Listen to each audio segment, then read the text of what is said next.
ఈ వీడియోలో మనం భగవద్గీత అధ్యాయము 1 శ్లోకము 13ను పరిశీలిద్దాం.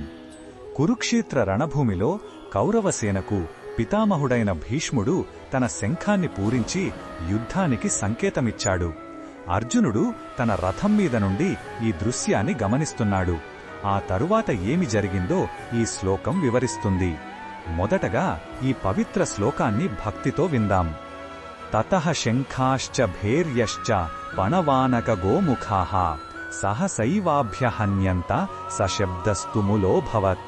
ఈ శ్లోకం అర్థం ఏమిటంటే, భీష్ముని శంఖనాదం తరువాత కౌరవ సైన్యంలోని ఇతర శంఖాలు, భేరీలు అంటే పెద్ద డప్పులు, చిన్న డప్పులు, మృదంగాలు మరియు గోముఖాలు అనబడే కొమ్ము వాయిద్యాలు అన్నీ ఒక్కసారిగా ఏకకాలంలో మోగించబడ్డాయి. ఆ వాయిద్యాలన్నీ కలిసి చేసిన శబ్దం అత్యంత భయంకరంగా, గందరగోళంగా, చెవులు బద్దలయ్యేంత పెద్దగా ఉంది. కృష్ణ భగవానుడు ఈ విషయంలో మనకు ఏమి చెప్పుతున్నాడంటే, ఈ శ్లోకంలో కృష్ణుడు నేరుగా మాట్లాడకపోయినా ఈ వర్ణన ద్వారా ఒక అంతరార్థం స్పష్టమవుతుంది.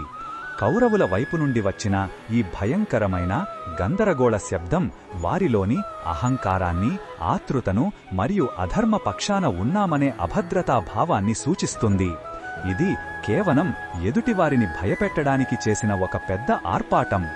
ధర్మబద్ధమైన చర్యలలో ఒక క్రమశిక్షణ, ప్రశాంతత ఉంటాయి, కాని ఇక్కడ అది కొరవడింది. ఈ బోధనను మన దైనందిన జీవితంలో ఎలా ఉపయోగించుకోవచ్చంటే, మన జీవితంలో కూడా అహంకారం, భయం లేదా ఆందోళనతో చేసే పనులు ఇలాంటి గందరగోళాన్ని సృష్టిస్తాయి. కేవలం పైకి గొప్పగా కనిపించాలనో, ఇతరులను ప్రభావితం చెయ్యాలనో చేసే పనులు మన అంతర్గత శాంతిని దెబ్బతీస్తాయి. నిజమైన బలం ధర్మబద్ధంగా, స్పష్టమైన ఆలోచనతో, స్థిరమైన మనస్సుతో చేసే పనుల నుండే వస్తుంది.